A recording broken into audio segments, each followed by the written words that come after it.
Hi, good morning, everyone. Thanks for introducing me. Just a little bit of background about myself and the company. My name is Abhishek. I'm the Chief Digital and Data Officer for RGE. For those of you who are not familiar with RGE, we are a conglomerate of different businesses, mostly traditional businesses. As you can see from the backdrop here, we manage a lot of plantations. We are in the pulp and paper business. We are in the palm oil business, viscose, and clean energy business. So we are a diversified conglomerate of multiple different kinds of businesses. Now, of course, in terms of the topic for this morning, this is quite interesting, right? Which is, how do you get the chief digital officer to kind of generate revenue for the company? And before we get into the details, I think just a little bit of so-called background about how these conversations go, right? So I got appointed in this role about 5 years ago. This is my 5th year running. And one of the first things which I think most of us as CDOs, CIOs, we have to face is, you go into the boardroom and they ask you, right, what is your plan? What is your strategy?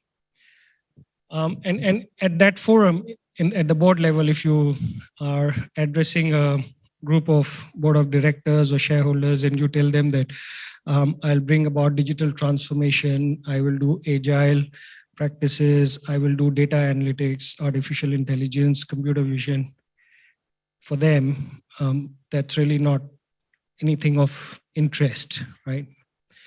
At the end of the day, when we talk to the board, for them, the real thing is, how does this generate value? How are you going to help my business create value, right? So a lot of technical terminologies and a lot of grunt work, which we do on a day-to-day basis to make things happen, and where we feel that we have accomplished a lot and where we feel that a lot of our time and effort goes. By the time you hit the boardroom, those conversations are pretty mute. They are not interested in that. They just want to hear more around the value part.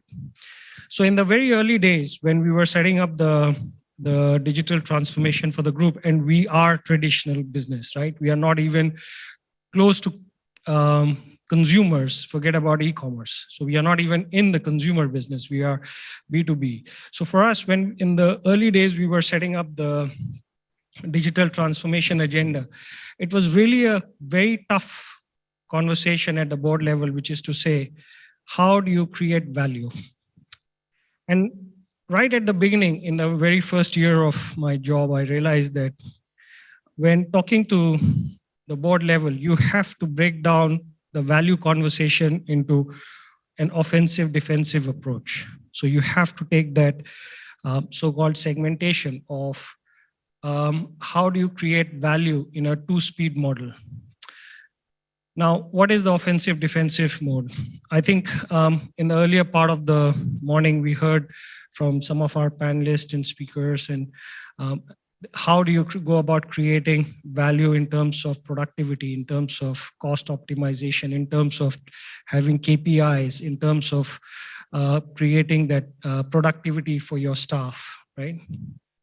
That's more of a defensive conversation where you say, how do I protect the business? How do I take what you're doing today and I help the company do it better, faster, and maybe at a higher profitability?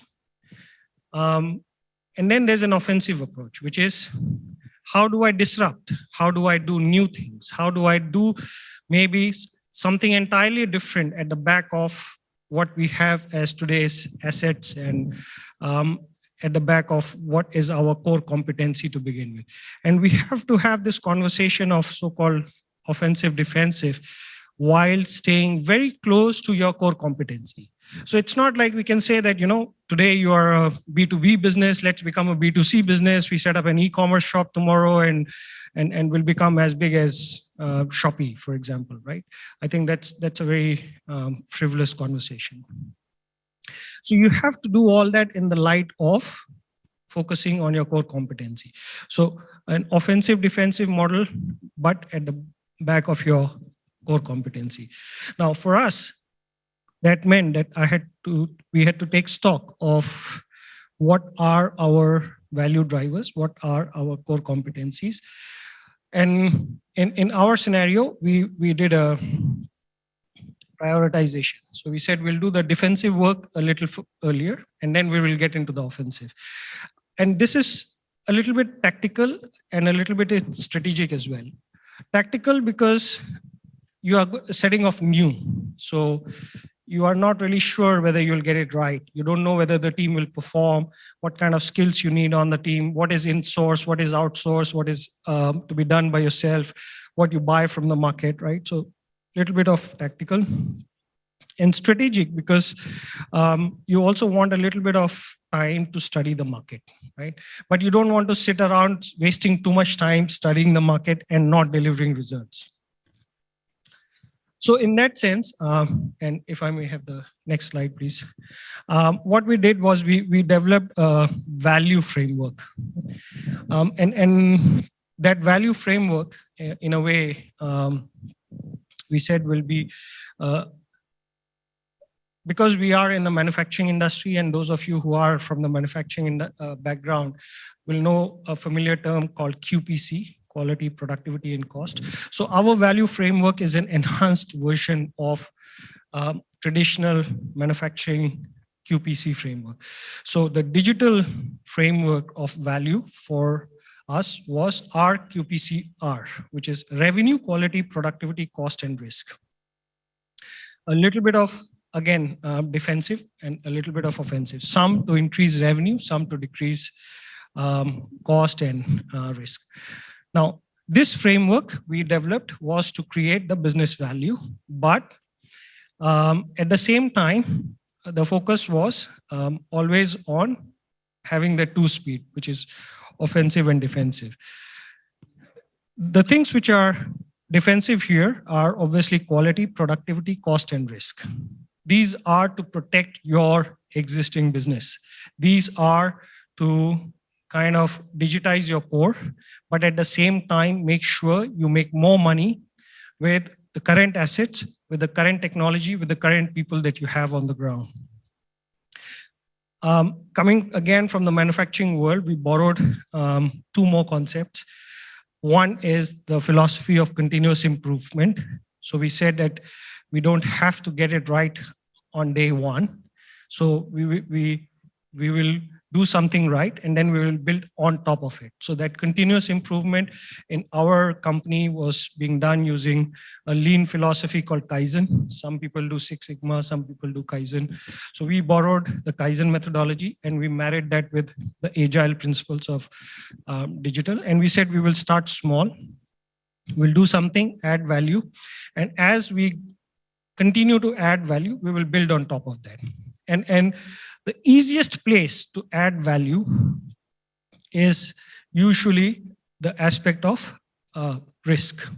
Risk is the easiest place to add value, and cost, right? And I'll come to that in a second. So that's what we said we will do as part of our first value driver. And we'll prove to the organization that digital can be used in a manufacturing setting to drive value. Now, at the same time, this was being done on the back of the philosophy of continuous improvement. So we borrowed something which the company or the group was already familiar with. We built on top of that. We added the agile principle and we said, this is how we will do the value realization. So that became the first thing.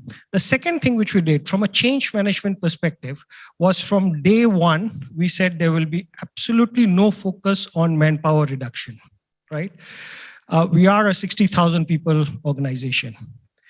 And one of the things which we learned very early on was, and I think most of the people in the room will probably understand what I'm saying, digital transformation success is on the back of people buying into it at all levels. It cannot be a top-down approach. It cannot be a CDO-driven approach. It cannot be even a CEO-driven approach, right? It has to be people accepting it at all levels. So from day one, we said there will be absolutely no attrition because of digital transformation. And that kind of made it much easier for us to get participation from the business. So two things we did. We borrowed an existing concept.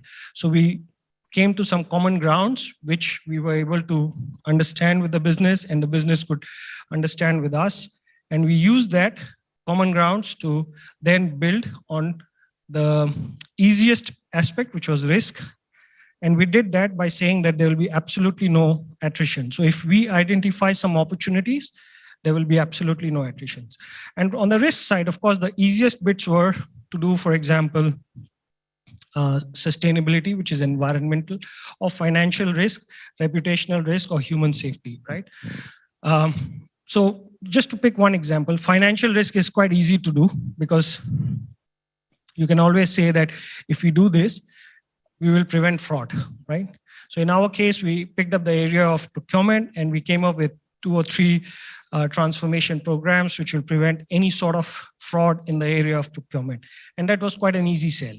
And the fact that we said we will do it without any sort of attrition, and the fact that we'll do it continuously improving over time, made sure that we had a pipeline of investment and we had no resistance from people.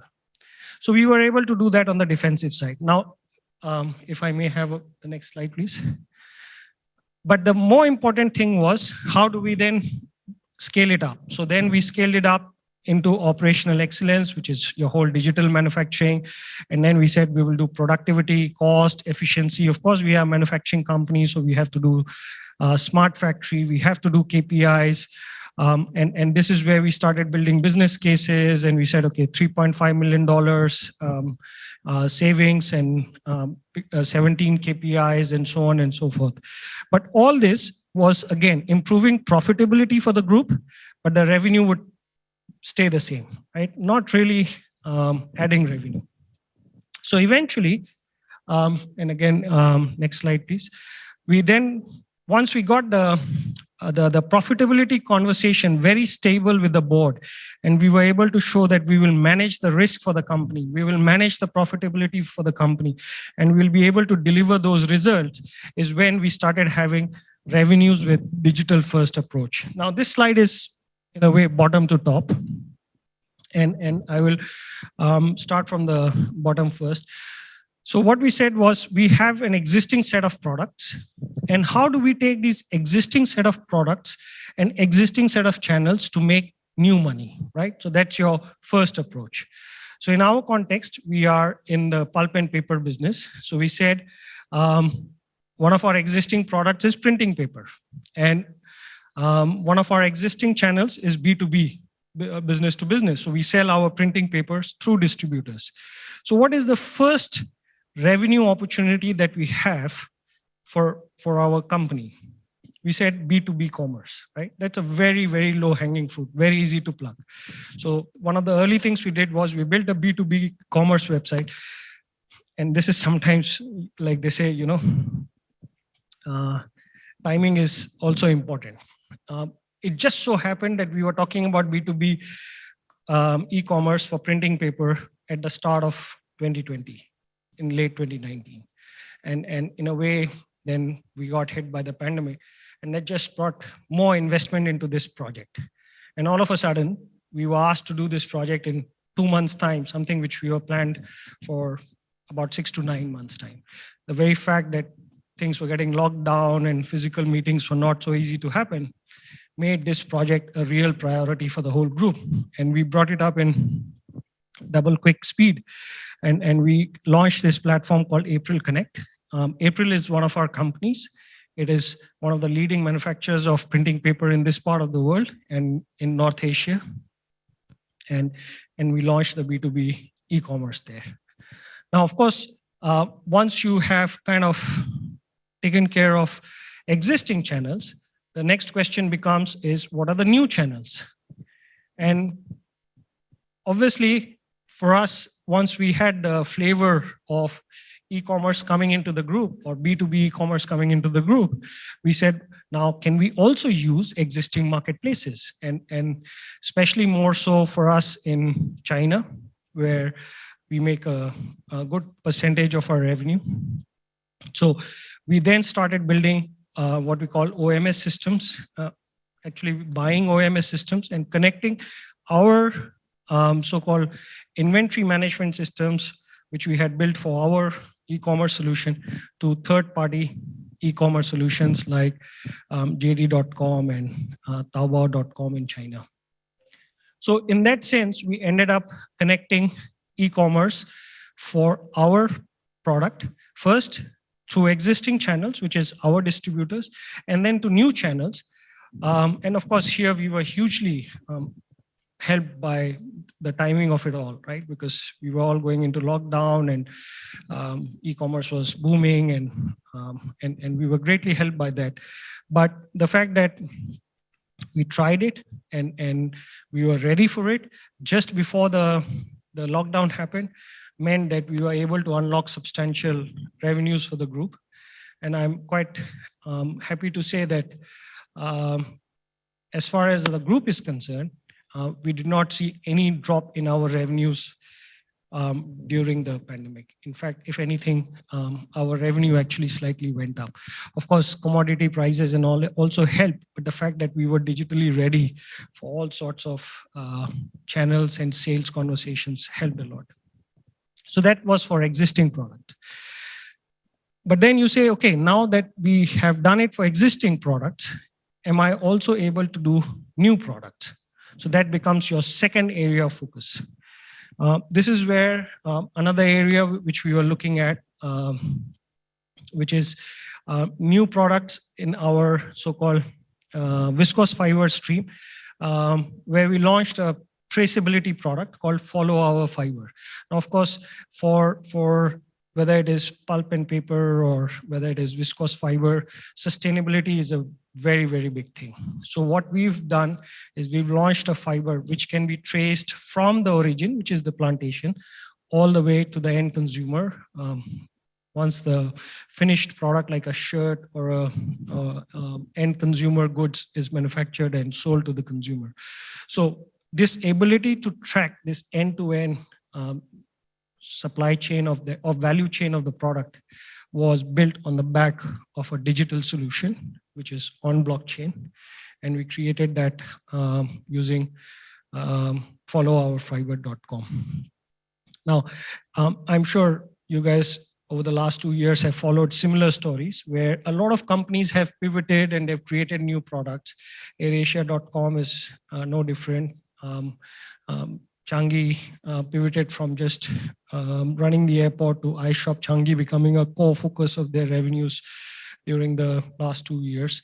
And that will continue to stay, right? So I think a lot of businesses over the last 2 years, they created new products and using existing channels for kind of selling their new products. But then you also can talk about new products and new channels. So this is an area in our context, for example, as RG, we don't have a consumer product till recently. We've never had a consumer product. But now we are entering the personal care space, whether it's in the form of what you call the wet tissue or the sanitary wipes. And we feel that given the huge boom over the last couple of years, tissue paper and all this is going to be growing in size in terms of demand. And this makes a good place for us to launch a consumer brand. And this time round, rather than doing the traditional route of B2B and then B2C or B2B2C, we've kind of taken an approach of direct to consumer.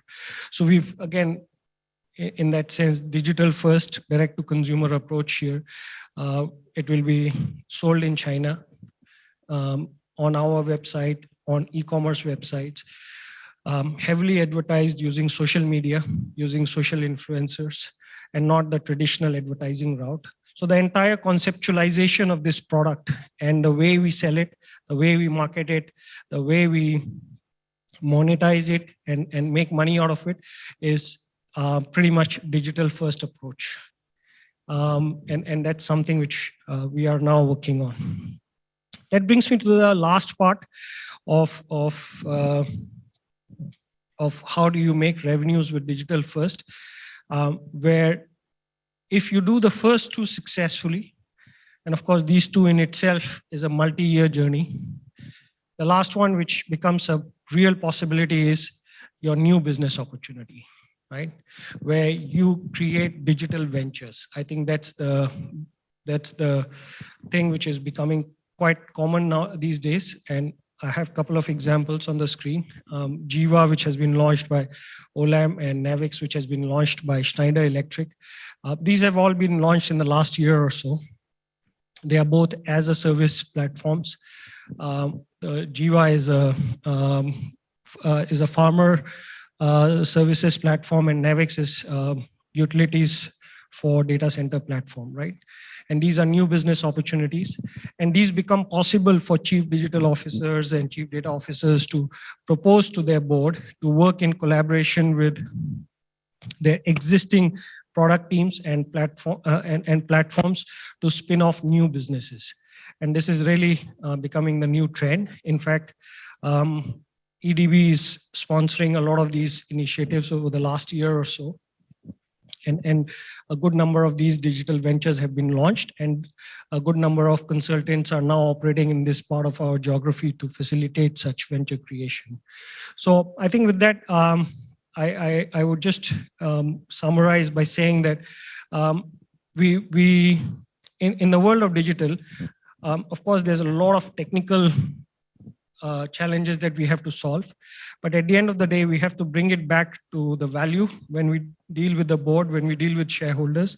And in terms of value, we have that offensive defensive approach, where the defensive way is to talk about quality, productivity, cost, and risk. But the real offensive way is how do you create new revenue, whether it is from existing products, new products, or maybe even spinning off new entities. So with that, I wish you guys all the best. Thank you. Thank you, Abhishek. I think we've got a couple of questions on Slido. First one is, how could you promise no attrition when productivity gains materialize? Okay, so this one I have an unfair advantage. Most of my manpower tends to be in China and Indonesia, right? So the manpower cost is really not that high, right? Now, in that sense, when we build a business case, we invariably leave out the savings of manpower. So we build a business case on the back of productivity gains, which means that increased production, not reduced manpower, or cost gains, which is either reduction in terms of chemical or raw material, but again, not manpower. So when we build a business case, we very intentionally leave out manpower cost. And that's why it becomes quite easy for us to promise no attrition. Now, of course, if you are operating in Europe or North America, it'll be a different story. Absolutely. The second one is, why did you just launch in 2 months instead of the planned 7 to 8 months? This was just through market pressure, right? Because everything in the physical world was getting into the lockdown mode. So we had no choice but to expedite the B2B commerce for our sales team. There was no other way to sell. Understand. Thank you, Abhishek. That was very insightful.